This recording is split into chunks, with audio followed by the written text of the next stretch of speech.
Don't eat that! A fat waitress saved a billionaire CEO after she saw his wife poison the food. In a small-town diner, a waitress everyone laughs at spots something no one else would dare to believe: his own wife slipping poison into his dinner. In a split second, she shouts across the room, and the world of a powerful man is changed forever. But saving his life is only the beginning.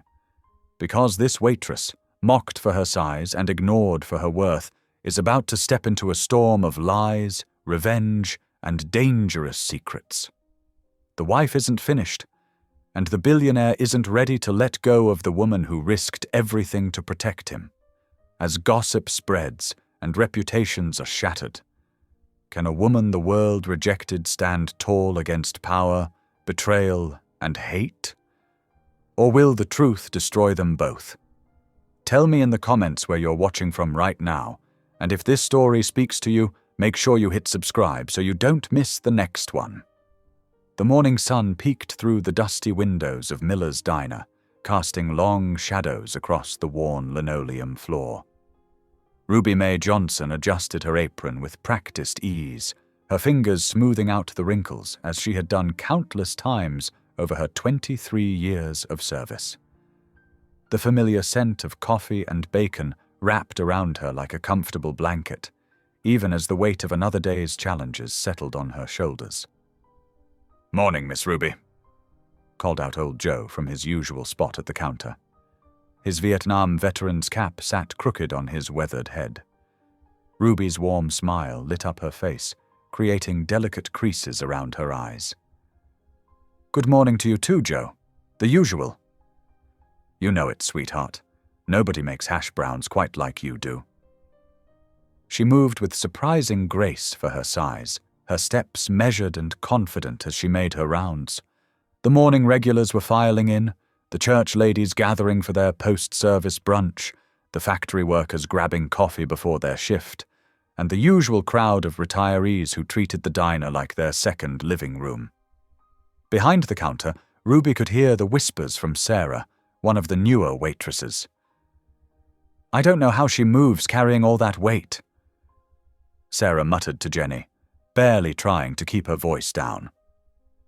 Ruby pretended not to hear, just as she pretended not to notice when customers requested a different server or when the church ladies shook their heads in mock concern over her size.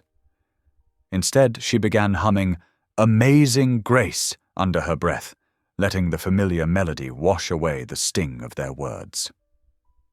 "Order up," called Tommy from the kitchen, and Ruby gracefully collected the plates, balancing them with expertise born of decades of practice. As the day wore on, Ruby moved through her duties with quiet dignity. She wiped tables with careful attention, making sure each surface gleamed. Her movements were accompanied by a steady stream of hymns, sometimes, "What a friend we have," "In Jesus," other times, "How great thou art." The music kept her spirit lifted, even when Mrs. Henderson from the beauty parlor loudly wondered if Ruby had given up on herself. "The Lord sees the heart," Ruby whispered to herself, straightening her back and continuing her work. The afternoon stretched into evening, the sunset painting the parking lot in shades of orange and purple. Ruby's feet ached, but she maintained her warm smile and gentle demeanor. The dinner rush had died down, and she was looking forward to closing up when the sound of an engine unlike any usually heard in their small town cut through the quiet chatter of the remaining diners. A sleek, midnight blue Bentley pulled into the parking lot, its polished surface reflecting the diner's neon signs like liquid light. The car alone probably cost more than the diner itself, and Ruby watched through the window as heads turned and conversations stopped mid-sentence. The driver's door opened first, and out stepped a man who seemed to command the very air around him. Ethan Carlyle's reputation preceded him. His face had been splashed across enough magazines and newspapers that even in their small town, everyone knew who he was. He wore a tailored suit that probably cost more than Ruby made in 3 months, but it was his presence more than his clothes that drew every eye in the diner. The passenger door opened next, and Ruby felt her breath catch slightly. Ethan's wife emerged like a model stepping off a runway, her blonde hair perfectly styled, her designer dress clinging to her slim frame. But it was her eyes that caught Ruby's attention, cold and calculating, like a predator sizing up prey. The bell above the door chimed as they entered, and the diner fell into an unusual hush. Ruby could hear Sarah and Jenny whispering frantically behind the counter, and the church ladies were practically falling over themselves to get a better look. "Table for 2, Ethan Carlyle announced, his voice carrying the quiet authority of someone used to being obeyed without question. Ruby felt the weight of every eye in the diner as she reached for the menus. She could hear the thoughts as clearly as if they'd been spoken aloud. What was someone like Ethan Carlyle doing in a place like this? And why was the heavy black waitress approaching their table? But Ruby had learned long ago to let such thoughts roll off her back like water. She squared her shoulders, picked up 2 menus, and began walking toward their booth. With each step, that uneasy feeling about Mrs. Carlyle's eyes grew stronger. Years of watching people, of sensing their intentions, had given Ruby an intuition she had learned to trust. The young woman's gaze followed Ruby's approach, and there was something in those eyes that made Ruby's skin prickle. It wasn't the usual disdain she was used to seeing. This was something darker, something that spoke of carefully hidden malice. As Ruby neared their table, she caught a glimpse of Mrs. Carlyle's perfectly manicured hand disappearing into her designer purse, and that sense of unease grew stronger. Ruby had seen many kinds of cruelty in her years at the diner, but this felt different. This felt dangerous. Still humming her hymn, Ruby took those final steps towards their booth, menus in hand, her heart beating a rhythm of warning against her ribs. She kept her warm smile in place, but her spirit was already lifting up a quiet prayer. Not for herself, but for whatever darkness she sensed brewing in those cold, calculating eyes. The fluorescent lights buzzed overhead, casting harsh shadows across the booth's worn vinyl seats. Ruby could feel the weight of the moment, heavy as summer storm clouds, as she prepared to greet these unusual customers. Behind her she could hear the whispers growing louder, the rustle of movement as everyone strained to watch this collision of worlds, their small-town diner and the realm of billion-dollar deals and magazine covers. But Ruby had survived far worse than curious stares and malicious whispers. She had endured decades of small-town prejudice with grace and faith, and she would face whatever came next the same way, with dignity, strength, and a song of praise in her heart. Ruby gently placed the menus before them, her practiced smile never wavering. "Welcome to May's Diner. Can I start you folks off with something to drink?" Ethan Carlyle barely glanced up from his phone, his fingers moving rapidly across the screen. "Coffee, black." His voice was distracted, clipped. His wife pursed her perfectly painted lips. "Sparkling water, if you even have that here." Her tone dripped with condescension. "I'm sorry, Ma'am. We have regular water or soda," Ruby replied, evenly, maintaining her composure. Mrs. Carlyle sighed dramatically. "Water, then, with lemon." As Ruby turned to fetch their drinks, she could hear the wife's voice, low but sharp. "I can't believe we're eating in this dump. The Four Seasons was only 2 hours away." "Sarah, not now," Ethan muttered, his attention still fixed on his phone. "The jet needed maintenance. We'll be out of here soon enough." Ruby returned with their beverages, setting them down carefully. The ice clinked against the glass as she placed Mrs. Carlyle's water before her. "Are you ready to order?" Before either could respond, Ethan's phone rang. He held up one finger without looking at Ruby, answering the call. "Carlyle here. Yes, about the merger." He stood abruptly, walking toward the diner's entrance, where the reception was better. Mrs. Carlyle examined her menu with obvious distaste. The fluorescent lights caught the massive diamond on her finger as she flipped pages, making it sparkle like ice. Ruby waited patiently, her feet aching, but her posture perfect. She'd learned long ago that some customers needed extra time, extra patience. The church ladies at table 3 were watching the scene unfold like it was their favorite television program. Ethan returned after several minutes, sliding back into the booth. "The Reynolds deal is falling apart," he said to his wife, running a hand through his silver-streaked hair. "They're trying to back out. You can't let them." Mrs. Carlyle snapped. "That deal is worth millions. Our new house in the Hamptons depends on it." Ruby cleared her throat softly. "Would you like a few more minutes?" "No," Ethan said, finally looking at the menu. "I'll have the meatloaf special." He handed the menu back without making eye contact.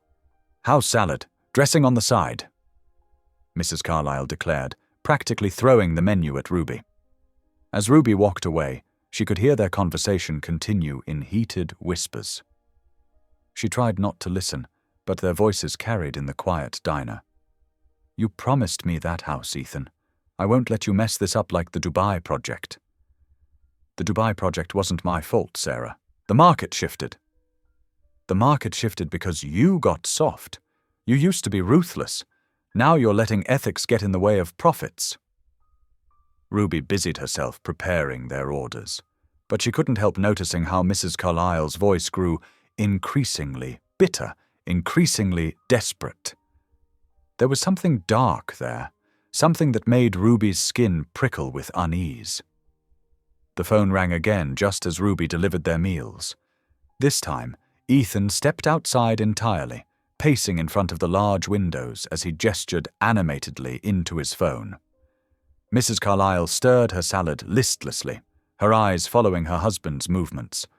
Ruby noticed her hand slip into her designer purse, emerging with something small clutched in her palm. Ruby was wiping down a nearby table when she saw it happen. As quick as a snake strike, Mrs. Carlyle leaned over her husband's plate while his back was turned. Her manicured hand moved swiftly, dropping something into his meatloaf before stirring it slightly with his fork. Ruby's heart began to pound. The motion had been so smooth, so practiced. This wasn't impulse. This was planned. The cold calculation in those eyes suddenly made terrible sense.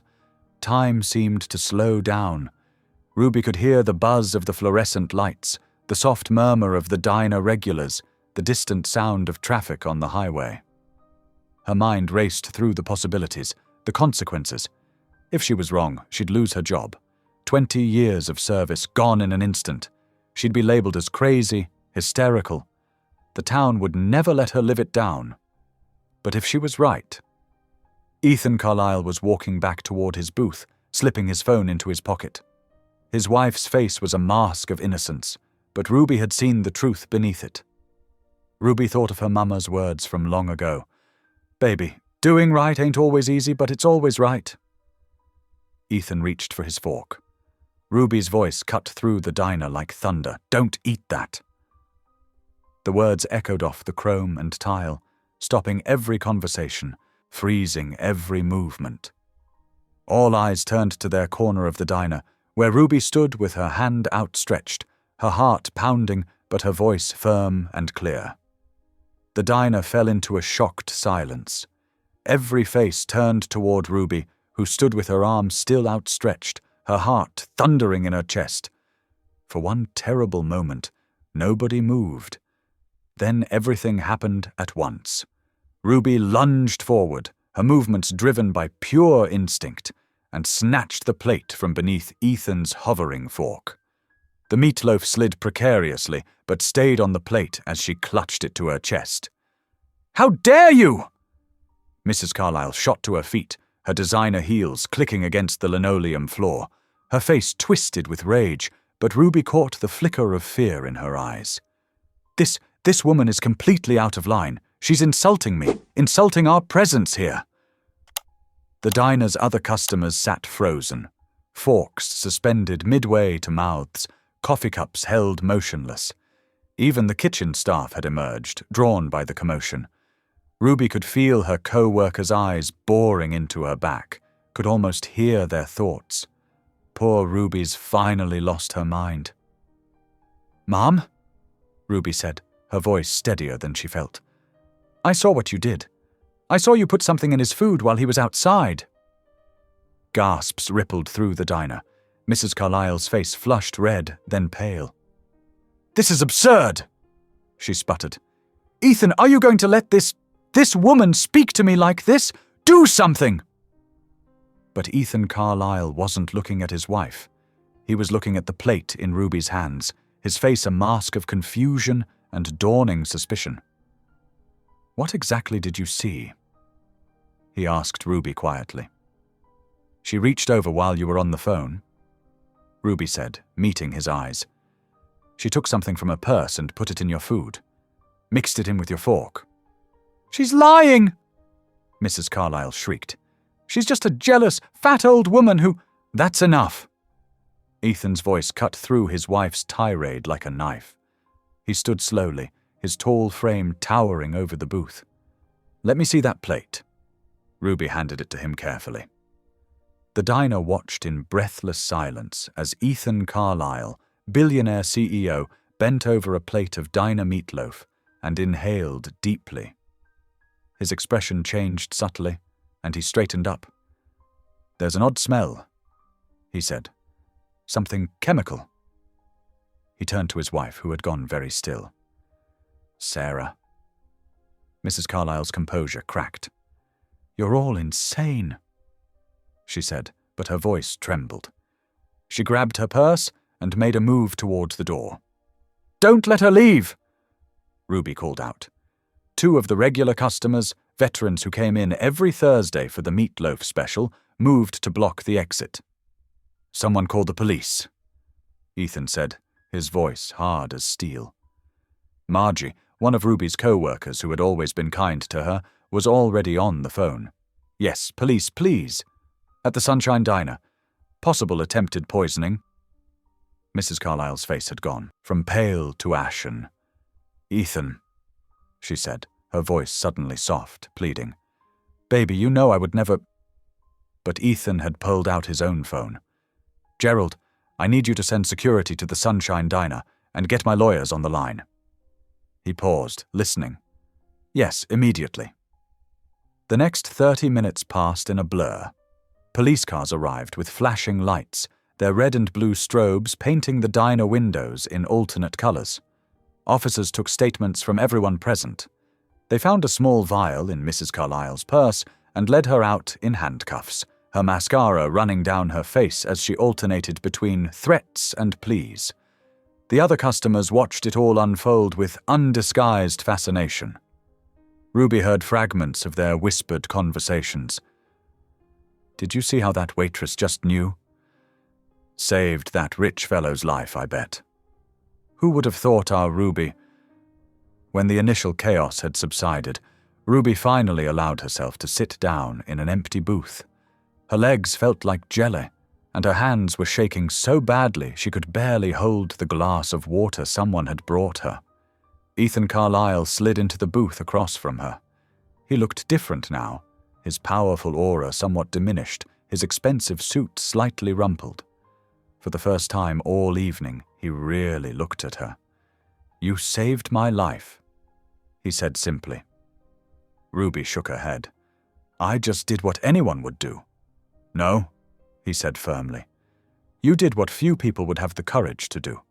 You risked your job, your reputation, everything, to stop a complete stranger from being harmed." He paused, running a hand through his hair. "Though I suppose I'm not a complete stranger.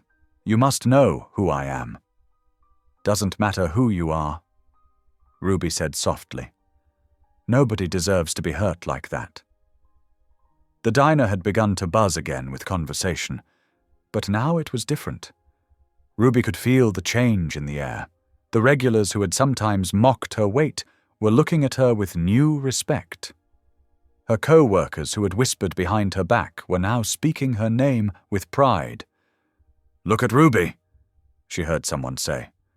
Who would have thought that big heart of hers would end up saving a billionaire? The words floated around her, but Ruby barely heard them. She was too busy trying to stop her hands from shaking, too busy processing the events of the last hour. She had acted on instinct, on faith, on the solid moral foundation her mama had given her. She had done what was right, regardless of the cost. Ethan was still watching her, his expression a mixture of gratitude and something else. Perhaps wonder at finding such simple, straightforward goodness in this small-town diner. The whispers continued to ripple through the restaurant, spreading like ripples in a pond, the fat waitress who just saved a billionaire's life. But for once, the words held no sting. They were spoken with admiration, with respect, with awe at the courage it had taken to speak up. Ruby closed her eyes for a moment, sending up a silent prayer of thanks that she had been in the right place, at the right time, that she had found the strength to act. When she opened them again, she saw her reflection in the chrome napkin holder. The same face she'd always had, the same person she'd always been. But somehow, everything had changed. The morning sun peeked through Ruby's kitchen window, but she barely noticed its warmth. Her hands trembled slightly as she poured her morning coffee, replaying last night's events in her mind. The local news had already picked up the story. Local waitress thwarts alleged murder attempt on tech billionaire. The words felt surreal, like they were talking about someone else. Her phone buzzed again. Another message from her younger sister in Atlanta. "Ruby May, you're all over the internet." She set the phone down, overwhelmed by the attention. This wasn't what she had wanted. She had just done what was right. Walking to work, Ruby noticed the whispers and stares. Mrs. Peterson, who usually gave her a friendly wave from her garden, quickly ducked inside her house. Outside the hardware store, a group of men stopped talking as she passed. "Well, if it isn't our local hero," Tommy Barnes called out mockingly from his pickup truck. "Saved any billionaires today?" His friends snickered. Ruby kept walking, chin held high, though each step felt heavier than the last. She could hear their voices carrying on the morning breeze. "Probably just wanted attention," one said. "You know how she is, always trying to be somebody." "Bet nothing even happened," another added. "Rich folk probably just had a spat." At the corner of Maple and Fifth, she passed the beauty salon, where her co-worker Debbie's sister worked. Through the window she could see heads huddled together, faces animated in gossip. When they noticed her, the conversations stopped abruptly. But not everyone was unkind. Old Mr. Johnson, the retired schoolteacher, tipped his hat to her. "Proud of you, Ruby," he said quietly as she passed. "Takes real courage to stand up like that." By the time Ruby reached her small apartment building, her spirit felt bruised. She climbed the stairs slowly, longing for the peace of her own space. But as she reached her floor, she heard a familiar voice. "Child, get in here and tell me everything." Mrs. Eleanor Watkins stood in her doorway, one hand on her hip, the other holding her worn Bible. The elderly woman had been Ruby's neighbor and unofficial mentor for the past 15 years. Her apartment always smelled of fresh bread and wisdom. "Mrs. Watkins, Ruby started, but her voice cracked. "None of that now," Mrs. Watkins said firmly, ushering her inside. "Sit yourself down. I've got fresh cornbread and plenty of time." Ruby sank into the familiar floral armchair while Mrs. Watkins busied herself in her tiny kitchen. The walls were covered with family photos and scripture verses, testament to a life rich in faith and love. "Now then," Mrs. Watkins said, setting down a plate of cornbread and taking her usual seat. "Tell me what's troubling that heart of yours." The whole story spilled out, not just about the previous night, but about the whispers, the mockery, the doubt creeping into her own mind. "Maybe they're right," Ruby concluded, twisting her hands in her lap. Maybe I made too much of it. Who am I to cause such a fuss?" Mrs. Watkins' face hardened. "Ruby Mae Johnson, don't you dare let those small-minded people make you question what you know in your heart to be true." She reached for her Bible, its pages soft and worn with use. "God doesn't make mistakes, child. He put you in that diner last night for a reason." "But Mrs. Watkins, no buts. The Lord gave you eyes to see and a voice to speak. Using them to protect others isn't pride, it's purpose." She leaned forward, her dark eyes intense. "You think David questioned himself when he faced Goliath? You think Esther doubted herself when she spoke up to save her people?" Ruby managed a small smile. "I'm hardly Esther, Mrs. Watkins. You're exactly who you're meant to be. And that woman who carries more love in her heart than most people can understand. That's who God made you to be." Mrs. Watkins reached over and patted Ruby's hand. "The truth will stand when the world's turned upside down." They sat together for a while longer, the morning sun warming the room, Mrs. Watkins sharing stories from her own life about standing firm in faith despite others' doubt. By the time Ruby left for her evening shift, her spirit felt steadier. The diner was quieter than usual when she arrived. A few regular customers nodded to her, while others suddenly became very interested in their menus. Her co-workers were subdued, some avoiding eye contact, others offering tentative smiles. "Ruby?" Her manager called her into the office. "There's something you should know. We got some calls today, reporters wanting interviews, that sort of thing." He shifted uncomfortably. "And Mr. Carlyle's lawyers reached out." Ruby's heart sank. His lawyers. "They're saying it might be better for everyone if we keep things quiet. Something about company image and stock prices." He wouldn't meet her eyes. "Maybe it's for the best, you know? Let things blow over?"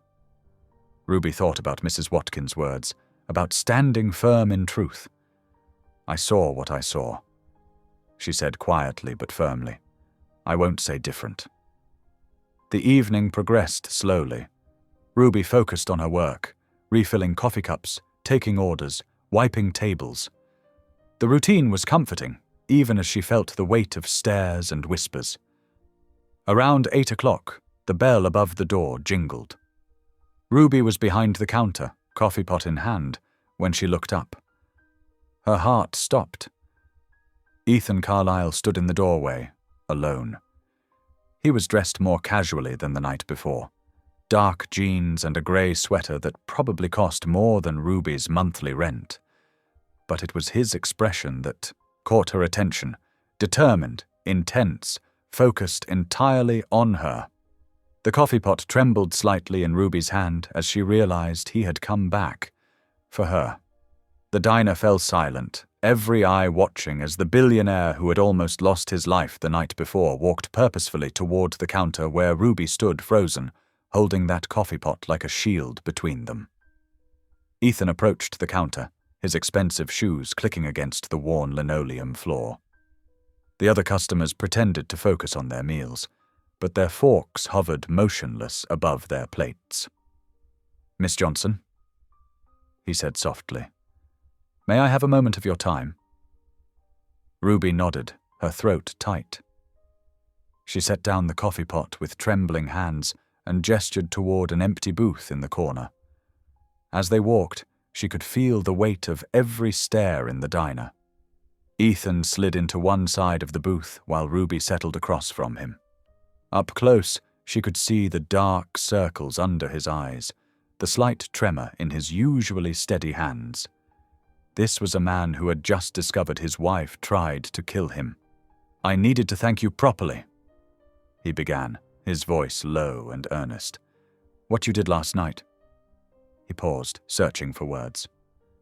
"You saved my life."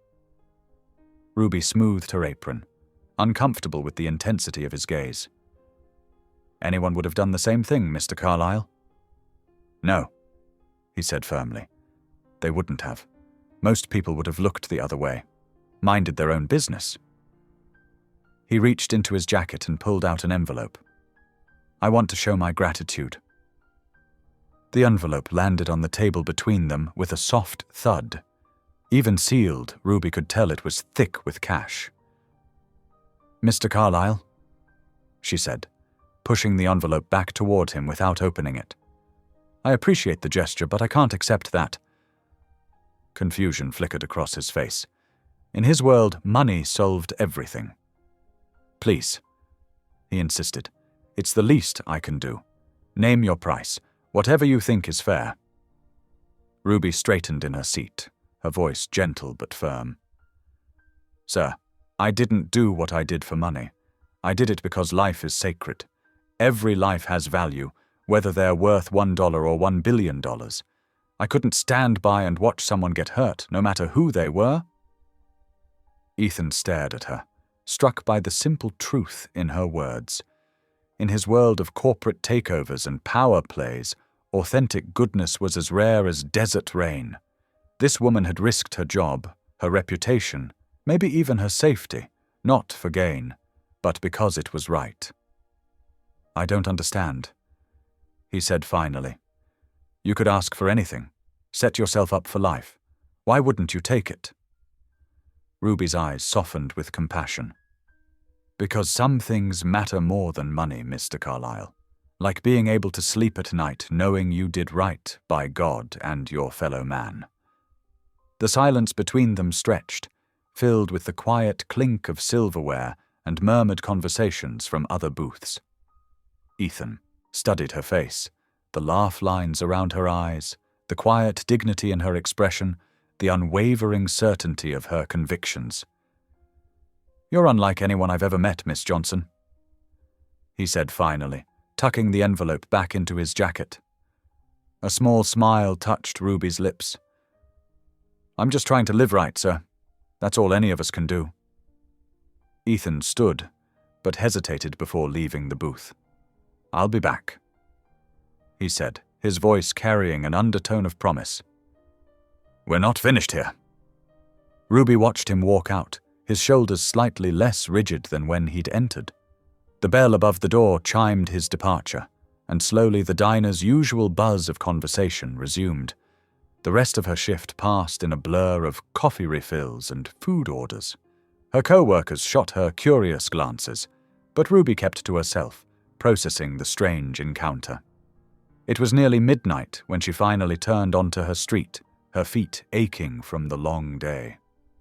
The first thing she noticed was wrong was the smell, sharp and chemical. Paint. Ruby's steps slowed as she approached her small house. In the dim glow of the porch light, angry red letters sprawled across her white wooden porch. "Stay out of rich folks' business!" Her hand flew to her mouth, stifling a gasp. The hateful words seemed to pulse in the darkness, dripping with threat and malice. Ruby's legs trembled as she unlocked her door, hurrying inside and throwing all the locks. She sank into her favorite chair by the window, her Bible clutched to her chest like armor.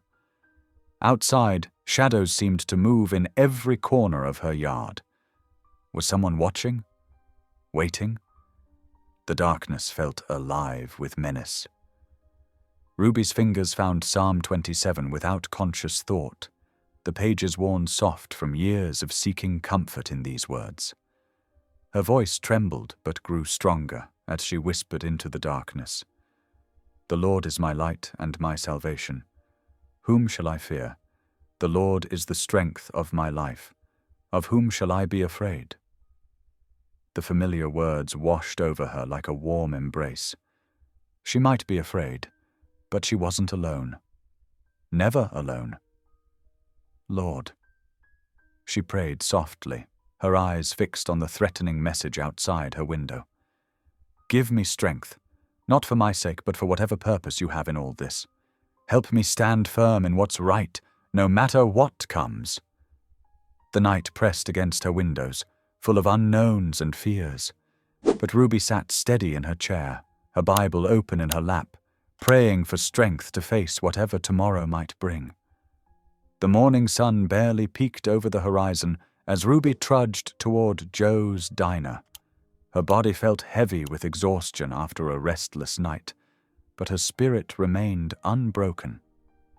The hateful message on her porch had shaken her, but she refused to let fear keep her from living her life. As she approached the diner's back entrance, Ruby noticed Martha, one of the morning prep cooks, watching her through the kitchen window. The moment their eyes met, Martha quickly looked away, busying herself with the griddle. Ruby sighed. It seemed everyone had an opinion about what had happened, and not all of those opinions were kind. Inside, Ruby tied her apron with practiced movements, checking her appearance in the small mirror by the employee lockers.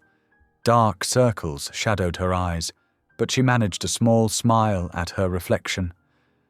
"The Lord gives strength to the weary," she whispered to herself, smoothing down her uniform.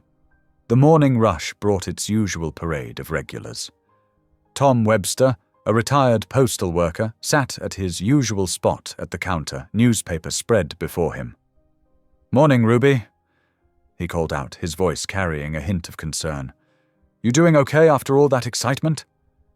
Before Ruby could answer, Sarah Mills, one of the church ladies who always claimed the corner booth, chimed in. "I heard that Rich Man's wife is pressing charges against the diner, says she was insulted and humiliated." Sarah's words dripped with barely concealed judgment. Ruby kept her voice steady as she poured Tom's coffee. "The truth will come out in its own time, Miss Sarah. Would you like your usual breakfast today?" Throughout the morning, whispers followed Ruby like persistent shadows. Some customers spoke loudly enough to ensure she'd hear their opinions. "Getting mixed up in rich folks' business never ends well," muttered old Mr. Johnson from behind his menu. "Did you hear? That waitress probably just wanted attention," a young woman whispered to her friend, not bothering to lower her voice as Ruby passed their table. But not everyone was unkind. Veterans who regularly gathered for their morning coffee nodded respectfully when Ruby approached. Mrs. Henderson, who taught 3rd grade at the local elementary school, stopped Ruby to squeeze her hand. "It takes courage to stand up for what's right," she said softly. "Don't let anyone tell you different." Ruby's co-workers remained divided. Some, like Jenny from the morning shift, deliberately bumped into her while carrying plates. Others, like Carlos the cook, slipped her an extra biscuit with her lunch break, offering a silent show of support. The afternoon lull had just begun when the bell above the door chimed. Ruby looked up from wiping down a table to see Ethan Carlyle walking in, dressed more casually than before in a simple button-down shirt and slacks. The diner fell silent as he made his way to the counter, choosing a seat directly in Ruby's section. Several customers openly stared as Ruby approached with her coffee pot. "Good afternoon, Mr. Carlyle," she said, her voice warm but professional. "Coffee?" "Please," he replied, watching as she filled his cup. "And please, call me Ethan." Ruby noticed his shoulders were tense, his expression guarded. He looked tired, carrying the weight of someone wrestling with heavy thoughts. "I hope you don't mind if I ask you some questions," he said, adding cream to his coffee. "I haven't been able to stop thinking about what you did, and why." Ruby glanced around the diner. Several customers were clearly straining to hear their conversation. "I have a break coming up in 15 minutes, she offered. "Would you mind waiting?" When Ruby returned from the kitchen after her last table's order, she found Ethan exactly where she'd left him, studying the worn laminated menu as if it held the secrets of the universe. She slid onto the stool next to him, keeping a respectful distance. "Why do you stay here?" he asked without preamble. "You must face difficult people every day. I've heard some of the comments, seen how some treat you. Yet you keep coming back, serving them with kindness." Ruby considered his question carefully. "These people are my community, Mr. Carlyle, Ethan. Yes, some can be unkind, but others have celebrated my children's birthdays, brought me soup when I was sick, prayed with me when my husband passed. You take the bitter with the sweet, just like family. But the way they talk about you, especially now, words only have the power we give them. Ruby said softly. My mama taught me that. She cleaned houses for rich folks who sometimes treated her like she was invisible. But she never let their treatment determine her worth. Ethan's fingers tapped against his coffee cup. Tell me about your faith, he said suddenly. You mentioned God when you refused the money. Is that really why you helped me? Because of religion? Ruby's laugh was gentle. Faith isn't about religion, Ethan. It's about relationship. About knowing there's something bigger than ourselves and that we're all connected in ways we can't always see. When I saw what was happening that night, I didn't think about God or money or consequences. I just knew I couldn't let another human being be harmed. But you must have been afraid, he pressed, of retribution, of not being believed, of losing your job. Oh, I was terrified. Ruby admitted. Still am, if I'm being honest. But doing the right thing isn't about not being afraid. It's about doing what's right even when you're scared. The afternoon sun slanted through the diner's windows, casting long shadows across the counter. Ruby noticed Ethan's coffee had gone cold, but he seemed unaware, focused intently on their conversation. You're not bitter, he observed. After everything life has thrown at you, loss, hardship, prejudice, you're still kind. How? Ruby's smile held a trace of sadness. Bitterness is like drinking poison and expecting the other person to die. My grandmother used to say that. Being bitter wouldn't change anything except my own heart, and I've seen what that kind of anger does to people. I choose differently. Their conversation continued through Ruby's break and into the afternoon lull. Ethan asked about her children, now grown and living in different states. She told him about her late husband, James, and how his death had tested but ultimately strengthened her faith.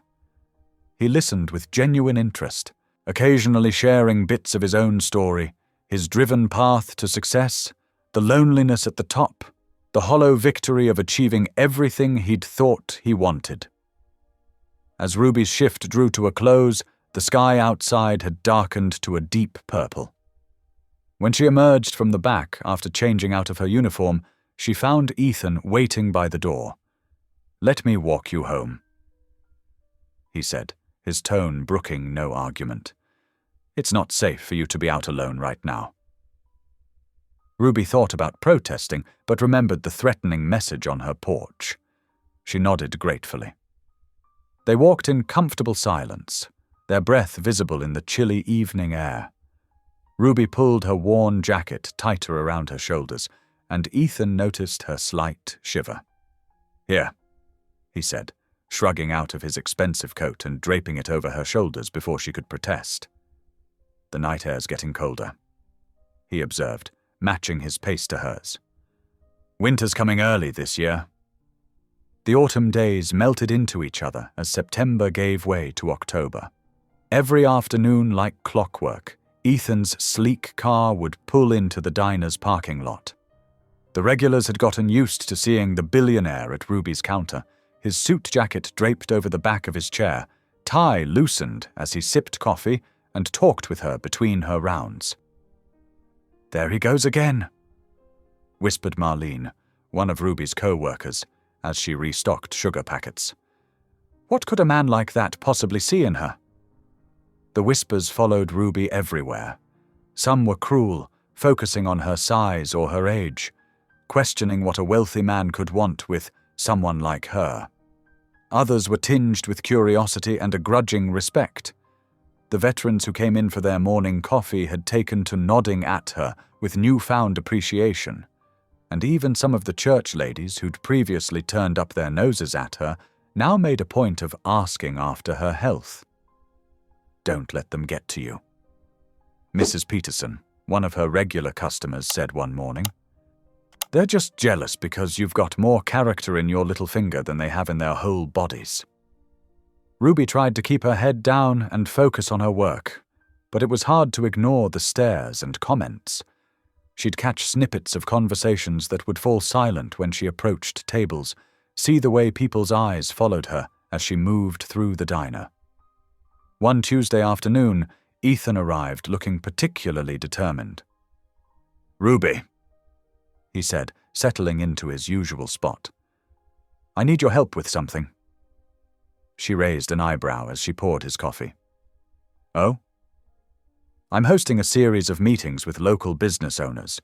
We're discussing ways to revitalize the downtown area, create more opportunities for small businesses. I'd like you to attend." Ruby nearly dropped the coffee pot. "Me? But I'm just a waitress." "You're not just anything," Ethan said firmly. "You've worked in this town for 20 years. You know these people, their struggles, their needs. Your perspective would be invaluable." Ruby shook her head. "I wouldn't know what to say. Those kinds of meetings aren't for people like me." "That's exactly why they need to be," Ethan insisted. "Too many decisions are made by people who've never lived paycheck to paycheck, never worked a service job, never struggled to make ends meet." Still, Ruby hesitated. The thought of sitting in a room full of business owners and executives made her stomach churn. But that Sunday at church, she found unexpected support. "Girl, you better go to those meetings," Miss Clara, one of the church elders, told her after service. "The Lord didn't give you that voice just to keep it quiet." "But what would I wear? What would I say?" "You wear what you have and speak what's true," Miss Clara said firmly. "The rest will take care of itself." So Ruby went to the first meeting, wearing her best church dress and clutching her worn leather notebook. The other attendees stared when Ethan introduced her, but their skepticism began to fade as she spoke about the community she knew so well. She told them about the young mothers who couldn't afford childcare, the elderly residents who struggled to access basic services, the teenagers who needed safe spaces and opportunities. The meetings led to more invitations. Ethan asked her to attend local charity events, insisting her presence would help keep the focus on real community needs rather than just wealthy donors patting themselves on the back. Each time, Ruby found her voice growing stronger, more confident. "You're different lately," her co-worker Jenny observed one morning. "Standing taller?" Ruby smiled as she tied on her apron. "Maybe I'm just learning to take up the space God gave me." Then came the invitation that made her heart skip a beat. Ethan wanted her to attend the annual Chamber of Commerce Gala as his guest. It was the biggest social event of the year, attended by the town's elite and covered by local media. "I can't," was her immediate response. "I don't belong at something like that." "You belong exactly where you choose to belong," Ethan countered. "Besides, I need someone there who'll keep me honest, remind me what really matters." Ruby spent weeks agonizing over the decision. Her church ladies rallied around her, helping her find a modest but elegant dress in deep purple that flattered her curves instead of hiding them. Miss Clara even lent her a string of pearls that had belonged to her mother. "Hold your head high," Miss Clara told her as she fastened the pearls around Ruby's neck. "You're representing all of us who've been told we don't belong." The night of the gala, Ruby's hands trembled as she got ready. She'd never worn makeup this fancy or had her hair done professionally. The dress felt foreign against her skin, the borrowed pearls both a comfort and a responsibility. When Ethan's car pulled up to her small house, she almost lost her nerve. But she remembered Miss Clara's words and straightened her shoulders. Ethan's face lit up when she opened the door. "You look beautiful," he said simply, offering his arm. The gala was being held at the Grand Old Hotel downtown. As they pulled up, Ruby's heart pounded at the sight of all the expensive cars and designer dresses. Camera flashes popped as local reporters covered the arrivals of the town's notable figures. The clicking of cameras intensified as Ethan helped her from the car.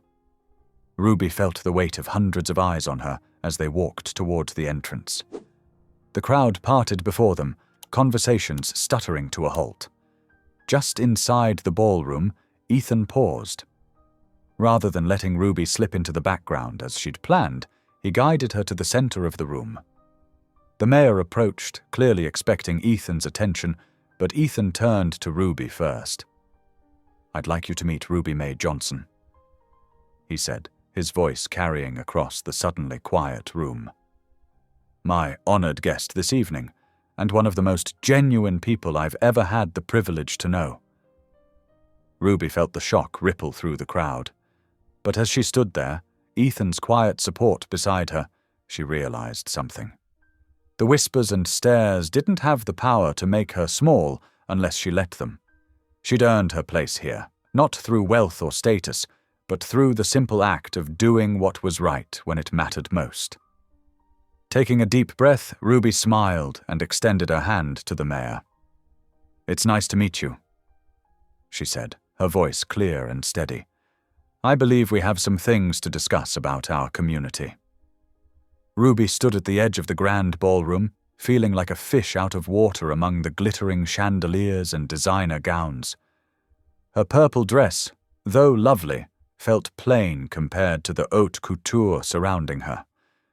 She clutched her small beaded purse like a lifeline, watching as the town's elite mingled and laughed over champagne. Two women in sleek cocktail dresses passed by, their voices carrying just loud enough for Ruby to hear. "Can you believe he brought her? I mean, really? I know. And in that dress. Bless her heart, but some people just don't know their place." Ruby's cheeks burned, but she lifted her chin higher, remembering Miss Clara's words. Still, she couldn't help noticing how people's eyes skimmed over her before quickly looking away, as if her presence made them uncomfortable. Near the bar, a group of businessmen weren't even trying to be subtle. "Must be some kind of charity case," one said loudly. "Or maybe Carlisle's going through one of those midlife crisis things. Whatever it is, it's embarrassing. A waitress? And you know what I mean." The man's meaningful glance at Ruby's size and skin color made his implications clear. Ruby's hands trembled slightly as she set down her untouched champagne glass. Maybe coming here had been a mistake. She was about to make her way toward the exit when Ethan's voice cut through the murmur of conversation. "If I could have everyone's attention, please." The room fell silent as Ethan stepped onto the small stage where the band had been playing. His presence commanded respect, but tonight there was something different about him, a warmth that softened his usual corporate polish. "Many of you are wondering why I invited Ruby Mae Johnson to be my guest tonight. Some of you," his gaze swept the room pointedly, "have been quite vocal about your questions." Ruby's heart pounded. She wanted to disappear into the floor. 3 weeks ago, this woman saved my life. Not metaphorically, literally. She saw something wrong and spoke up when others would have stayed silent. But that's not why I invited her tonight. Ethan's eyes found Ruby's across the room, and his face softened into a genuine smile. "I invited Ruby because in the weeks since that night, she's taught me more about true wealth than 20 years in business ever did." The whispers started again, but Ethan wasn't finished. "Ruby, would you join me up here?" Ruby's legs felt like lead as she made her way through the parting crowd. Ethan extended his hand, helping her onto the stage with gentle courtesy that made several onlookers blink in surprise. "Tell them," he said softly, "what you told me about dignity."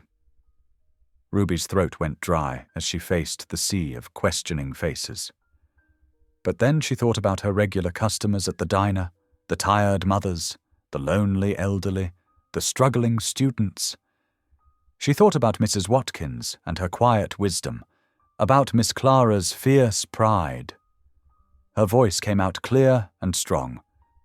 "Dignity isn't something you can buy," she began. It's not in the clothes we wear or the cars we drive. It's in how we treat each other. The single mother who leaves an extra dollar tip even though she's struggling to make rent. The teenager who helps an elderly customer carry groceries to their car. The businessman who knows his regular server's name and asks about their family. She saw several faces in the crowd shift uncomfortably, but others were listening intently. Money can do wonderful things when it's used with kindness, but kindness itself? That's free, and yet it's the most valuable thing we can give each other. Ruby paused, her heart racing. I've served thousands of meals over the years, and I've learned that the size of someone's wallet doesn't determine the size of their heart. Sometimes the people with the least give the most.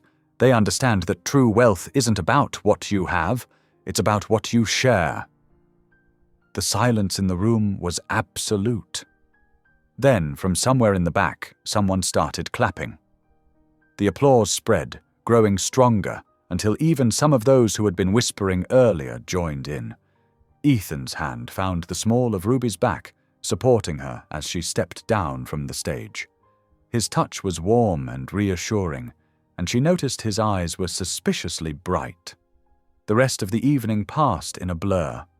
People who had avoided Ruby earlier now approached to introduce themselves. Several local business owners wanted to discuss her ideas about community support programs. The mayor's wife insisted on getting her phone number to talk about joining the town's charitable foundation board. As the crowd began to thin, Ethan suggested they call it a night. The drive back to Ruby's house was quiet, but comfortable. When they pulled up to her small porch, Ethan insisted on walking her to her door. Under the soft glow of her porch light, he turned to face her. His expression was unlike anything she'd seen before, vulnerable, open, almost young. "Ruby," he said softly, "I need to tell you something." He took a deep breath. When that happened at the diner, you didn't just save my life. I was already dead inside, really. Chasing money, power, status, it had killed everything real in me. But you... He reached out, gently taking her hand. "You saved my soul." Ruby's heart stuttered in her chest. Feelings she'd locked away years ago stirred to life, like flowers blooming in long frozen soil. She looked down at their joined hands, his pale fingers entwined with her darker ones, both trembling slightly with something neither of them was ready to name. "Ethan," she whispered, but before she could say more, he squeezed her hand once and let go. "Thank you," he said simply, "for being exactly who you are." As he turned to leave, Ruby stood watching him walk away, her hand still tingling from his touch, her heart full of dangerous hope. The morning sun streamed through the diner's windows, casting long shadows across the worn linoleum floor. Ruby moved between tables with practiced grace, her smile as warm as the coffee she poured. But something had changed in the way people looked at her now. Mrs. Henderson, one of the regular church ladies, reached out and patted Ruby's hand. "That speech you gave at the gala, my daughter showed me the video. You made us proud, Ruby May." Ruby felt her cheeks warm. Someone had recorded her impromptu speech, and now it was making rounds on social media. She wasn't sure how to feel about that, but before she could respond, the bell above the door chimed. Ethan walked in, dressed casually in jeans and a light blue button-down shirt. These days he looked different too, more relaxed, the hard lines around his mouth softening. He didn't head straight for his usual booth. Instead, he grabbed an apron from the hook. "Need an extra pair of hands?" he asked, his eyes twinkling. Ruby shook her head, but couldn't hide her smile. "A billionaire serving coffee? What will people say?" "They'll say I'm learning from the best," he replied, already filling coffee cups at the counter. The veterans at their regular table watched with interest as Ethan navigated the morning rush. He wasn't particularly skilled. He nearly dropped a plate of pancakes and mixed up 2 orders, but his earnest efforts earned appreciative nods from the regulars. Old Joe, a Vietnam veteran who rarely spoke to anyone, actually cracked a smile when Ethan stopped to refill his cup. "You're holding that pot all wrong, son," he said. "Let me show you how we did it in the mess hall." For the next hour, Ethan sat with the veterans, listening intently as they shared stories of their service days. Ruby watched from behind the counter as these men, who usually kept to themselves, opened up one by one. They talked about brotherhood, sacrifice, and the struggles of coming home. Ethan didn't check his phone once. Later, during the afternoon lull, Miss Clara, their oldest regular customer at 87, came in for her daily piece of apple pie. Ethan pulled up a chair at her table. "Tell me about the town when you were young," he said, genuinely interested. Miss Clara's eyes lit up. "Oh, this place used to be the heart of the community. We had social clubs, dance halls, everyone knew their neighbors. These days, the seniors mostly stay home. Nowhere to go, you see." Ruby, wiping down nearby tables, felt her heart squeeze. She'd been thinking about this problem for years, watching her elderly customers grow more isolated. The afternoon stretched into evening, and the diner slowly emptied. Ruby's co-workers, who once whispered behind her back, now treated her with a mix of respect and curiosity. Even Janet, who had been particularly cruel about Ruby's weight, asked her advice about handling a difficult customer. As Ruby cleaned up for the night, Ethan helped stack chairs, something he'd been doing every evening for weeks now. The simple routine felt comfortable, natural. "You're good with them," Ruby said softly. "The veterans, the seniors, they trust you?" Ethan paused, chair in hand. "They remind me of my grandfather. He died while I was building my first company. I was too busy to visit him in his final months." His voice caught. "I've been too busy for a lot of things that matter." Ruby set down her cleaning cloth and turned to face him. In the dim evening light, she could see the vulnerability in his expression. Taking a deep breath, she shared something she'd been holding close to her heart. "I've been dreaming about opening a place," she said. "A community center for seniors, somewhere they could gather, share meals, tell their stories, maybe teach young people crafts or skills. Miss Clara could teach quilting. Old Joe could share his photography." She trailed off, suddenly self-conscious. But Ethan's eyes had lit up. "Ruby, that's brilliant. The old Maxwell building downtown, it's perfect for something like this. I could help with the renovation, set up an endowment for operating costs." "Ethan, no," Ruby protested. "I didn't tell you this to ask for money." He stepped closer, his expression serious. "I know you didn't. You never ask for anything. That's one of the things that amazes me about you. But I want to help. Not just with money, but with work, with time." "Want to be part of building something that matters?" Ruby felt tears prick her eyes. She turned away, busying herself with wiping down the counter again. To cover her emotion, she began humming softly, an old hymn her grandmother used to sing, "Amazing Grace." The familiar melody filled the quiet diner. Ruby's rich, deep voice carried the tune with all the warmth and soul of generations of faith and perseverance. When she reached the line, "Was blind, but now I see," she heard a strange sound behind her. Turning, she saw Ethan standing still, tears running unchecked down his face. He made no move to wipe them away. "Ruby," he whispered, his voice rough with emotion, "you're teaching me how to live again." The words hung in the air between them, heavy with meaning. Through the diner's windows, the last rays of sunset painted the sky in shades of purple and gold, casting a gentle glow over them both as they stood in that moment of pure understanding.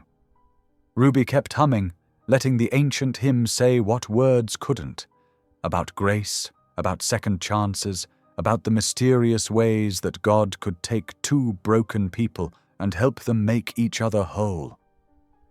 The diner's old clock ticked steadily on the wall, marking time in a world that had shifted and changed, where a wealthy man had found his soul again serving coffee to veterans, and where a waitress's dreams of helping others might actually come true.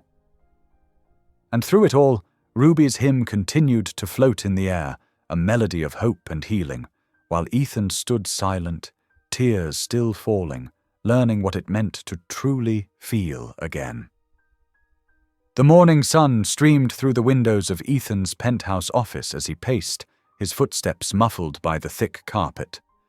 His lawyers sat around the mahogany conference table, their expressions grave as they reviewed the divorce papers.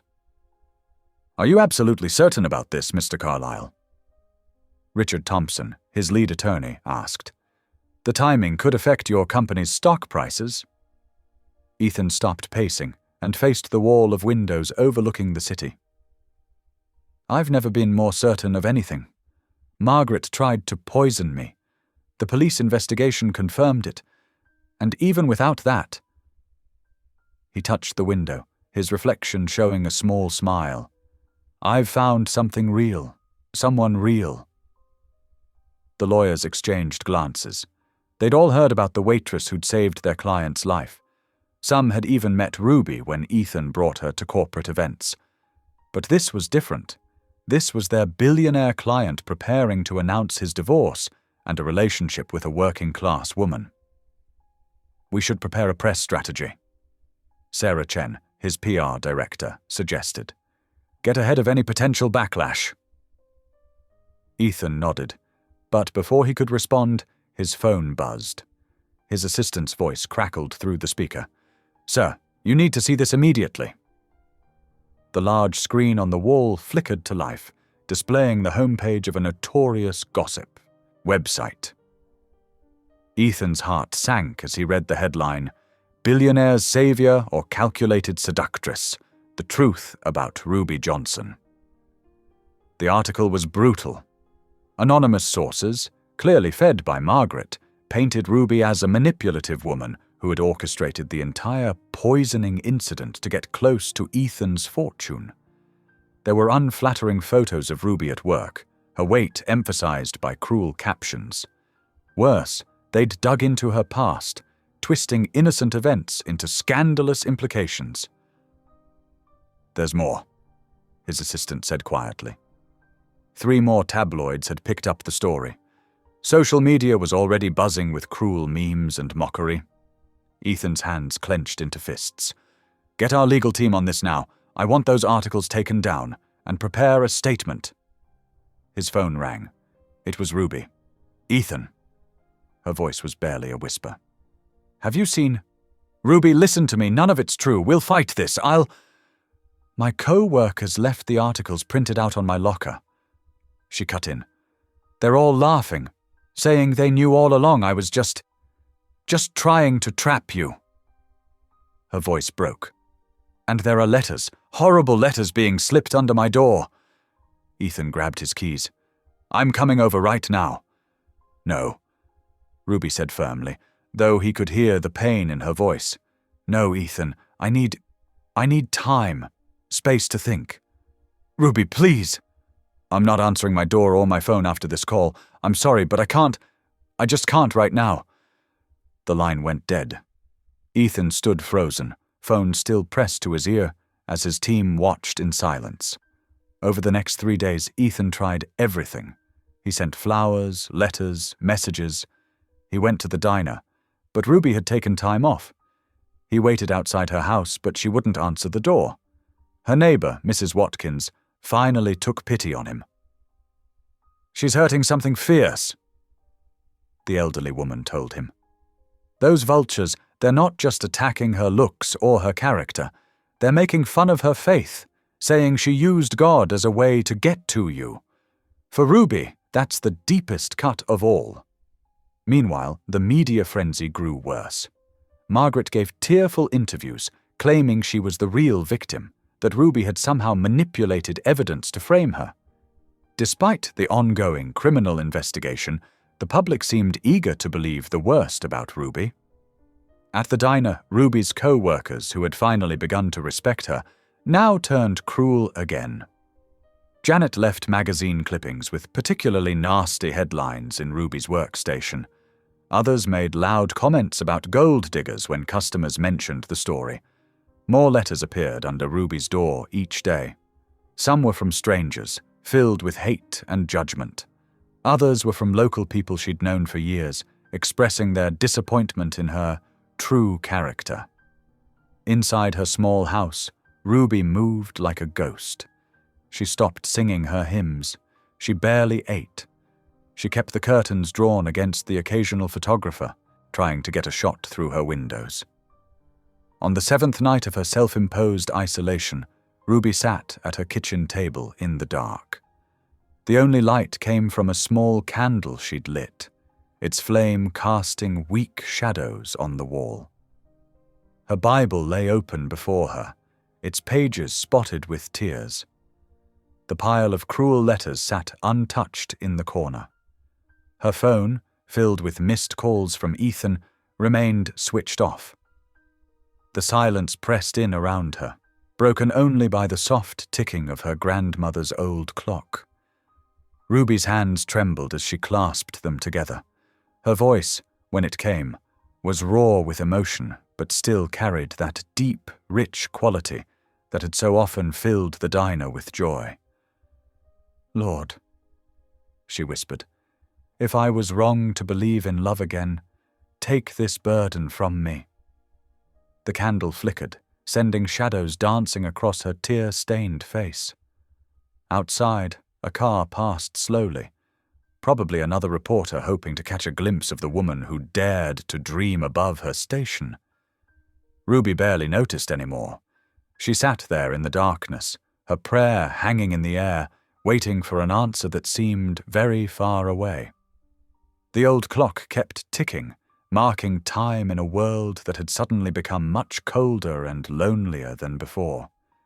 Ruby remained still, her head bowed, her heart aching with a pain that felt too big for her body to contain.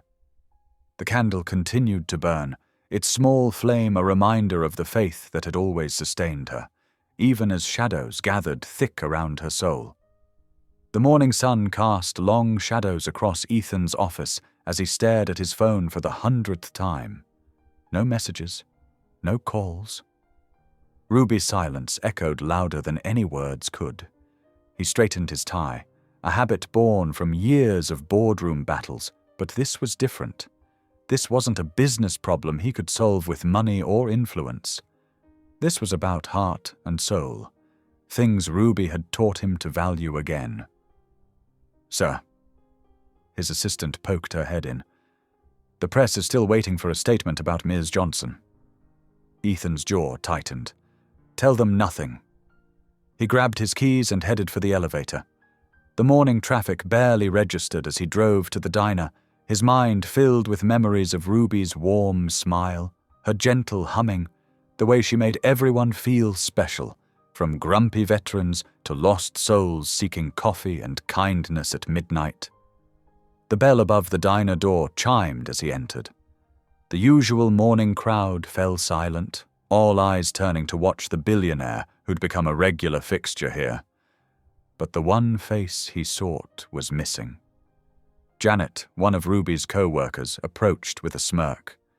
"She's not here. Called in sick again." The way she said it dripped with mockery. "Guess the fame got too much for her." Ethan's voice was steel. "Where is she? Haven't seen her in days." Janet shrugged, but her eyes gleamed with malice. "But we've all been reading about her. Those articles sure paint an interesting picture." Behind the counter, other waitresses whispered and giggled. The regulars, the veterans who'd shared countless cups of coffee with Ruby, the church ladies who'd praised her faith, they all sat uncomfortably silent, newspapers spread before them filled with vicious headlines. Ethan walked out, his coffee untouched. The morning sun felt too bright, too harsh. He drove slowly past Ruby's small house, noting the drawn curtains, the untouched newspapers piling up on her porch. His security team had reported she hadn't been home in days. Meanwhile, just 2 houses down, Ruby sat in Mrs. Watkins' dimly lit living room, wrapped in an old quilt despite the warm day. The elderly woman's home smelled of fresh bread and wisdom, a combination that had always soothed Ruby's troubled soul. "Child," Mrs. Watkins said, setting down a cup of tea with firm gentleness, "you can't hide forever." Ruby stared into her cup, seeing her distorted reflection in the amber liquid. "I'm not hiding," she whispered. "I'm protecting myself." Mrs. Watkins settled into her worn armchair, her arthritis-bent fingers smoothing her dress. "From what? The truth or the lies?" "From all of it." Ruby's voice cracked. "Those articles, they make me sound so calculating, so manipulative. They say I planned it all, even seeing his wife put something in his food. They're calling me a con artist who used my faith to trap a wealthy man." "Mm-hmm." Mrs. Watkins nodded. "And since when do lies have more power than truth?" Ruby looked up, meeting the older woman's steady gaze. Mrs. Watkins had lived through segregation, lost her husband young, raised 3 children alone, and never lost her faith. She wore her experiences like a crown of quiet dignity. "The truth feels so small sometimes," Ruby admitted. "Against all their fancy lawyers and reporters." Mrs. Watkins clicked her tongue. "Truth ain't never small, child. It rises, like bread dough with good yeast. You can push it down, but it always rises again." She reached for her well-worn Bible on the side table. "Remember David, a shepherd boy against a giant? Remember Esther, a Jewish girl against a whole empire? The truth they carried was bigger than any force against them." Ruby's hands trembled around her teacup. "But they were special, chosen. And you think you're not?" Mrs. Watkins' voice sharpened with loving correction. "You think God made a mistake when he gave you a heart big enough to risk everything to save a stranger's life? When he gave you the strength to stand up to evil, even when it wore expensive perfume and designer clothes?" Outside, a car door slammed. Ruby tensed, but Mrs. Watkins just glanced out her window and smiled slightly. "That man's been driving by every few hours, you know, checking your house, leaving notes." Ruby's heart clenched. "Ethan. Mm-hmm. Now what kind of billionaire spends his days worried about a waitress if she's just some scheme to him?" Mrs. Watkins set her Bible down with purpose. "The truth always rises, Ruby May. But you have to stand up first." Tears spilled down Ruby's cheeks. "I'm scared," she admitted. "Not just of the media, but of hoping, of believing someone like him could really love someone like you?" Mrs. Watkins finished gently. "Child, love isn't about someone like him or someone like you. Love is about 2 souls recognizing truth in each other." They sat in silence as the afternoon light shifted through the lace curtains. From next door they could hear Ethan's footsteps on Ruby's porch again. Ruby moved to the window, keeping hidden behind the curtain. She watched as Ethan stood there, looking more human than billionaire in his rumpled suit. He held another note in his hand, adding it to the small pile by her door. Mrs. Watkins joined her at the window. "That man's not looking for a scandal or a story. He's looking for you, the real you he's come to know. The question is, are you brave enough to be found?" Ruby pressed her hand against the cool glass, watching as Ethan lingered on her porch. His shoulders carried the weight of worry, his usual confident stance replaced by something more vulnerable.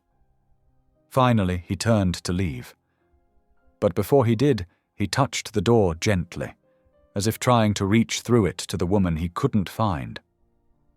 After he drove away, Ruby found herself walking to her front porch, drawn by an invisible thread of truth and trust. The pile of notes waited for her, each one a testament to days of searching. She picked up the latest one with trembling fingers. The paper was expensive, but the words were simple, written in Ethan's strong hand. I believe in you. Please don't give up on us." Ruby clutched the note to her chest, feeling her heart beat against the truth of those words. Behind her, Mrs. Watkins watched from her window, nodding slowly as she saw the first signs of truth beginning to rise again in her friend's straightening shoulders. The sleek television studio lights cast harsh shadows across Ethan Carlyle's face as he sat across from Sandra Mitchell, one of the country's most ruthless interviewers. His usual power suit was replaced by a simple navy blazer and white shirt, a deliberate choice to appear more approachable. "Mr. Carlyle," Sandra began, her perfectly manicured fingers clasping her notes, "your estranged wife has made some serious allegations about your relationship with a waitress named Ruby Johnson. Care to address these claims?" Across town, in Mrs. Watkins' cozy living room, Ruby's hands trembled as she watched the broadcast. The elderly woman sat beside her on the worn floral couch, holding her hand tight. Ethan leaned forward in his chair, his jaw set with determination. "I'm glad you asked, Sandra, because it's time to set the record straight about an extraordinary woman who did something most people wouldn't dare to do." "You're referring to the alleged incident at the diner?" "There was nothing alleged about it." Ethan's voice carried a steel edge. "Ruby Johnson saved my life. My wife, soon to be ex-wife, attempted to poison me that night. We have security footage, witness statements, and lab results confirming the presence of a lethal substance in my food." Sandra's perfectly sculpted eyebrows rose. "That's quite an accusation, Mr. Carlyle." "It's the truth, and Ruby saw it happen. She could have looked the other way. Many people would have, faced with someone as powerful and intimidating as my wife. But Ruby chose to act, to speak up, to save a stranger's life, knowing she might face ridicule or worse." In Mrs. Watkins' living room, Ruby wiped tears from her cheeks. "Lord, give him strength," she whispered. "Your company's stock has taken a hit since these rumors began." Sandra pressed. "Some shareholders are questioning your judgment, suggesting this relationship with Miss Johnson is inappropriate." Ethan's laugh was sharp and bitter. "Inappropriate. What's inappropriate is how quick people are to judge a woman based on her appearance or social status. Ruby Johnson has more integrity in her little finger than most of my board members combined." He pulled out his phone, holding it up to the camera.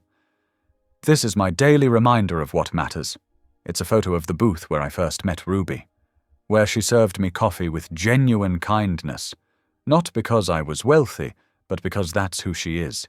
She treats everyone that way. Veterans, seniors, kids who can barely afford a slice of pie. She remembers their names, their stories, their struggles." Mrs. Watkins squeezed Ruby's hand. "He's fighting for you, child. Really fighting." "But the tabloids suggest—" Sandra started. "The tabloids?" Ethan cut in, his voice rising with controlled anger. "Are printing lies paid for by a woman who tried to kill me. They want you to believe Ruby is some kind of calculating gold digger. But let me tell you what Ruby did when I offered her a reward for saving my life. She refused it. Said she didn't do it for money, but because life is sacred." Tears were flowing freely down Ruby's face now as she watched Ethan defend her. "Do you know what it's like?"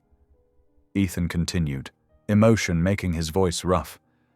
"To live in a world where everyone wants something from you, where every smile, every kind word comes with a price tag. Then imagine meeting someone who shows you real kindness, who sees you as a person, not a bank account. Someone who reminds you what it means to have faith, not just in God, but in humanity." Sandra shifted in her chair, clearly thrown by Ethan's passionate defense. "Your wife claims, my wife is facing criminal charges." Ethan stated flatly, "The truth will come out in court. But I'm not here to talk about her. I'm here to talk about Ruby Johnson, a woman who taught me more about courage and dignity in a few months than I learned in 20 years of running a Fortune 500 company." He turned to face the camera, directly. You want to know who Ruby Johnson is? She's the woman who works double shifts to help pay for the local food bank, who sings hymns while she cleans tables because her faith gives her strength, who faces cruel comments about her weight or her age with grace and forgiveness. Lord have mercy, Mrs. Watkins murmured, dabbing at her own eyes. Your shareholders. Sandra tried again. My shareholders can sell their stock if they don't like seeing me with a woman who doesn't fit their narrow view of worth. Ethan declared. I've spent my life chasing wealth and power, thinking it would fill the emptiness inside me. But it took a waitress with a heart of gold to show me what real richness looks like. He paused, taking a deep breath. Ruby, if you're watching this, I know you've been hiding because you're hurt, because the lies feel bigger than the truth right now. But you taught me that truth always rises. Remember? Like your neighbor says about bread dough? Ruby gasped softly. He'd been listening, really listening, to everything she'd shared. The truth is, you saved more than my life that night in the diner. You saved my soul. You showed me what it means to live with purpose, with faith, with real love. And I don't care what it costs me. In money, in status, in stock value, you're worth it all. The studio was silent. Sandra Mitchell, for once, seemed at a loss for words. To anyone watching, Ethan continued, his voice steady and clear, I want you to know exactly who I am and where I stand. I'm a man who fell in love with a waitress who showed me more nobility in her quiet dignity than I've seen in all the boardrooms and galas I've ever attended. And I'm not ashamed. I'm grateful. In Mrs. Watkins' living room, Ruby pressed her hands to her mouth, her heart overflowing. The elderly woman beside her smiled through her tears. See, Mrs. Watkins said softly, truth rises.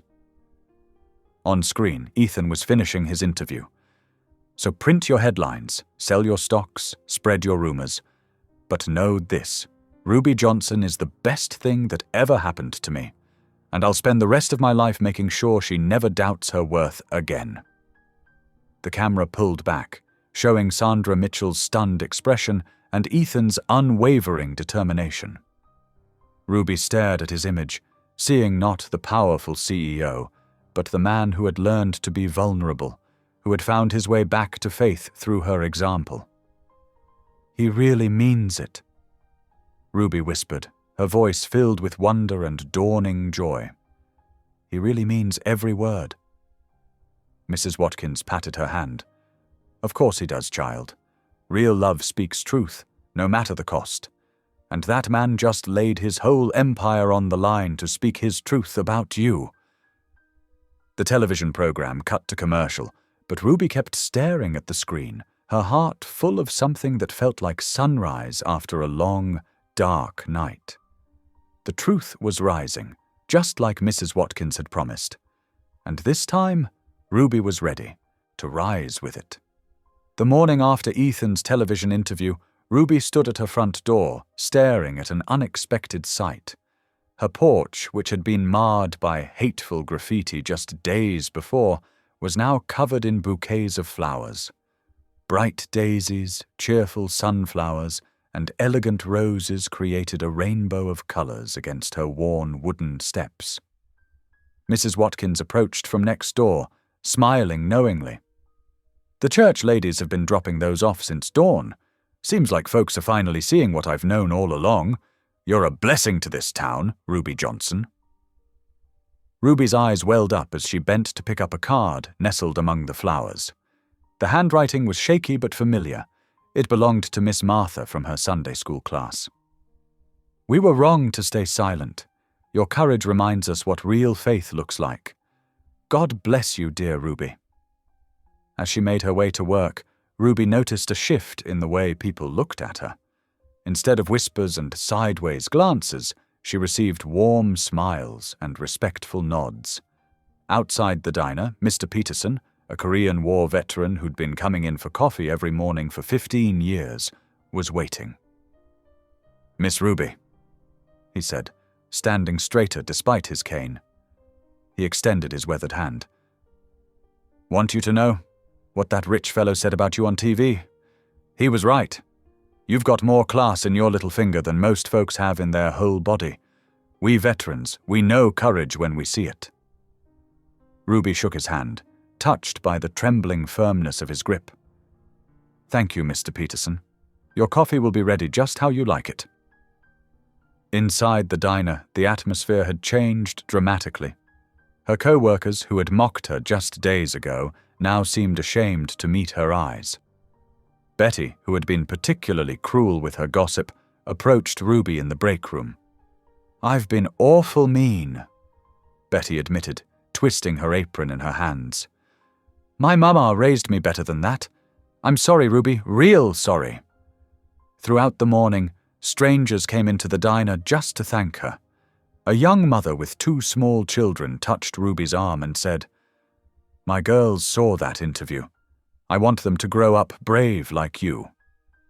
An elderly man left a $20 tip with a note that read, For showing us what dignity looks like. During the lunch rush, 3 of the town's most prominent church ladies, who usually lunched at the country club, came in and insisted on sitting in Ruby's section. Mrs. Henderson, the pastor's wife, stood up and hugged her right there between the tables. We've been poor examples of Christian love, Mrs. Henderson declared, loud enough for everyone to hear. But you've shown us what it really means to walk in faith. We're honored to know you, Ruby Johnson. Ruby kept working, her heart full but unsettled. The attention was overwhelming, and part of her worried it would all disappear like morning mist. She'd learned long ago not to trust in sudden changes of heart. As the afternoon light began to fade, casting long shadows through the diner windows, the bell above the door chimed. Ruby looked up from wiping tables to see Ethan standing there. He wasn't wearing his usual expensive suit. Instead, he was dressed simply in jeans and a plain blue shirt, looking more like an ordinary man than a billionaire CEO. The diner fell silent. Even the cooks stopped clattering pots in the kitchen to watch. Ethan walked slowly to Ruby's section, but he didn't sit in a booth. Instead, he stood before her, his eyes full of an emotion she'd never seen in them before. Vulnerability. Ruby, he said softly, then cleared his throat. I'm not here as Ethan Carlisle, CEO. I'm just here as Ethan, a man who lost his way and found it again because of you. To everyone's astonishment, including Ruby's, he lowered himself to one knee. Not in proposal, but in humility, the position of a man asking forgiveness. I should have defended you sooner, he said, his voice rough with emotion. I should have stopped the lies before they hurt you. I got so caught up in handling things the corporate way, with lawyers and press releases, that I forgot what you taught me about simple truth and faith. Ruby's hands trembled around her serving tray. Ethan, please stand up. You don't need to. Yes, I do, he insisted gently, because I need you to understand something. I'm not here to offer you money or status or any of the things my world thinks are important. I'm here to ask for something much more precious, a chance to walk beside you, with honesty and faith, wherever that path might lead. The diner was so quiet you could hear the old ceiling fan creaking. Ruby felt tears sliding down her cheeks, but she didn't wipe them away. I'm scared, she whispered, her voice shaking. Not of you, but of hoping again, of believing this is real. I know, Ethan said softly. And that's okay. Faith isn't about being certain. It's about taking that step even when you're afraid. You taught me that, Ruby. Now I'm asking you to take that step with me. Ruby stood there, trembling between fear and hope. She looked around the diner, at her co-workers watching with held breath, at the veterans nodding encouragingly from their usual booth, at Mrs. Henderson wiping tears from her eyes. The world had shifted somehow, like earth after rain. The mockery had turned to respect, the cruelty to kindness. But more than that, here was a man who had everything society valued, kneeling before her not with empty promises, but with a request for something pure and simple, the chance to walk together in faith.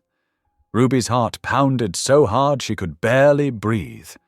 The choice before her seemed both terrifying and beautiful, like standing on the edge of a new world. Her fingers gripped her serving tray tighter as she wavered between the safety of her familiar life and the unknown path ahead. In that suspended moment, Ruby felt the full weight of both her fear and her hope, each one pulling at her heart like opposing tides. The diner remained hushed, waiting, as she stood on this threshold between what was and what could be. Ruby took a deep breath, steadying herself against the swirling emotions in her heart. The whole diner seemed to hold its breath with her, waiting. "Yes," she said softly, then louder with growing confidence. "Yes, Ethan, I'll walk that path with you." The diner exploded with applause and cheers. Plates clattered as people jumped to their feet, whistling and shouting their approval. Mrs. Henderson dabbed at her eyes with a napkin, while the veterans thumped their coffee cups on their table in celebration. Ethan's face broke into a radiant smile as he stood up, and Ruby couldn't help but laugh through her tears. Her cheeks glowed with joy and embarrassment at being the center of such attention. "Look at you," one of her co-workers called out, "lighting up this whole place with that smile."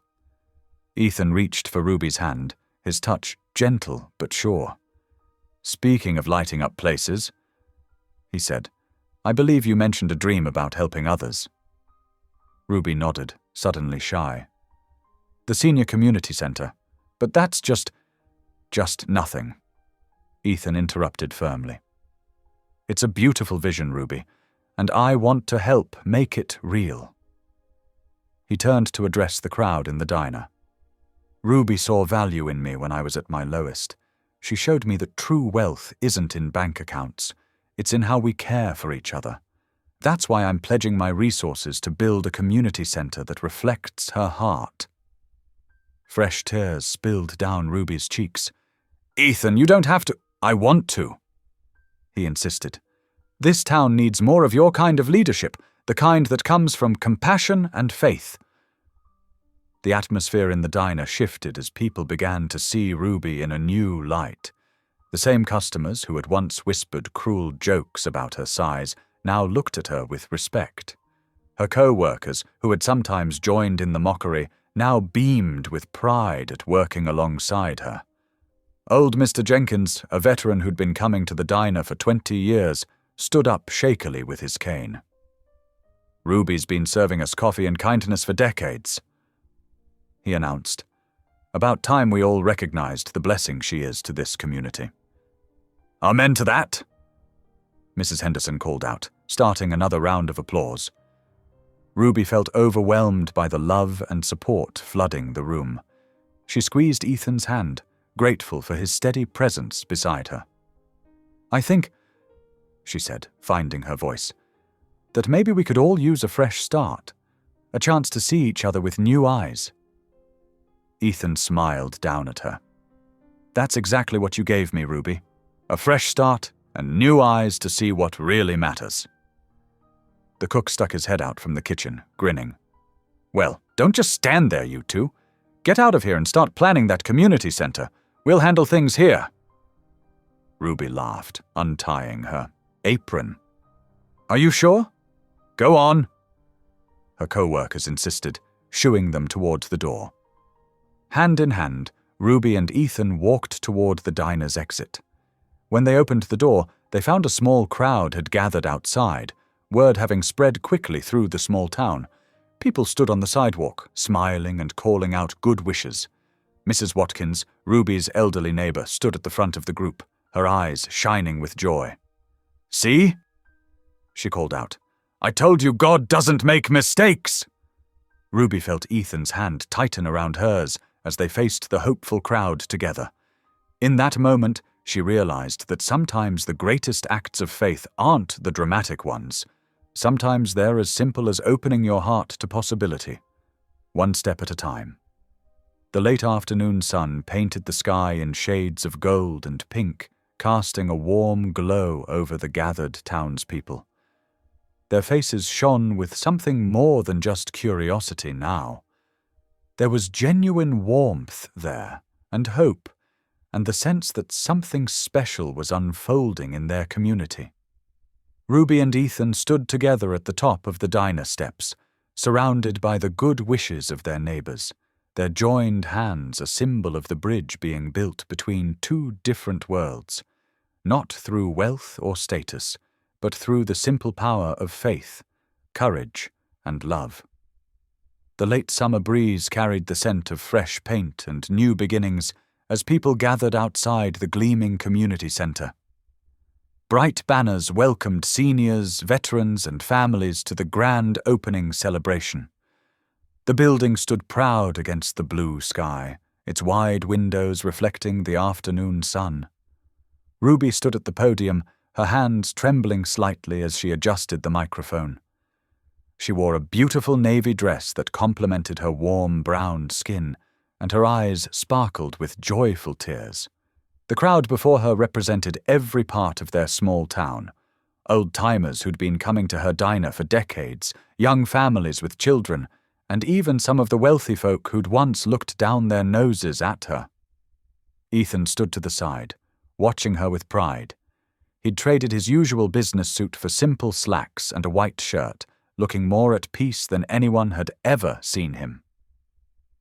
"First," Ruby began, her voice clear and strong, "I want to thank you all for coming today. This center—" She paused, gathering her emotions. "This center is proof that God works in mysterious ways. A few months ago I was just a waitress with a dream in my heart. Today that dream stands before us in brick and mortar." Several veterans nodded encouragingly from their seats. Mrs. Watkins dabbed at her eyes with a handkerchief. "But this isn't about me," Ruby continued. "It's about dignity. The dignity every person deserves, no matter their age or circumstances. It's about love, the kind that sees past appearances to the heart beneath.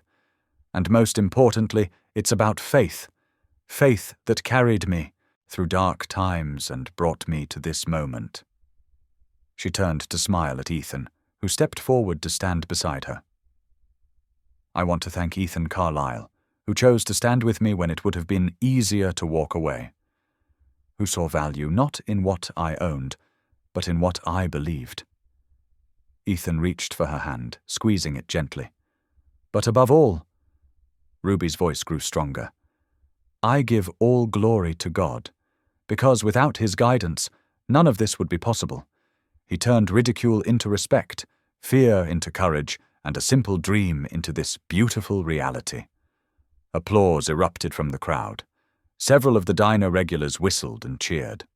Later that evening, after the celebrations had ended and the last visitor had left, Ruby and Ethan found themselves back at the diner. The familiar fluorescent lights hummed overhead as Ruby moved between tables with her cleaning cloth, humming "Amazing Grace" under her breath. Her feet ached from the long day, but her heart felt light. Ethan sat in her favorite booth, the one where he'd first really talked to her all those months ago. He'd loosened his collar and rolled up his sleeves, looking completely at home in the humble setting. His eyes followed Ruby's movements with quiet contentment. The evening silence wrapped around them like a comfortable blanket. Through the windows, stars twinkled in the dark sky, witnesses to this peaceful moment. Ruby looked up from her work, catching Ethan's gaze. In his eyes, she saw everything they'd overcome together: the scandal, the cruel headlines, the whispered judgments. But she also saw the future stretching before them, bright with possibility. "We'll walk by faith, not fear," she whispered, her voice carrying in the quiet diner. Ethan smiled, understanding deep in his eyes. Together they stood at the threshold of something beautiful, A future built not on wealth or status, but on dignity, redemption, and love. A future they would walk into hand in hand, guided by faith and strengthened by the truth that had brought them together. That every soul deserves dignity, and love sees with the heart. The night settled around them like a blessing, the diner's neon sign casting a warm glow through the windows, illuminating two people who had found something precious in an unlikely place, the courage to believe in love's power to transform, redeem, and make all things new. Thank you for being here. If something in this story stayed with you, I'd love to see you again. Subscribe, and tomorrow I'll bring you another story crafted with heart.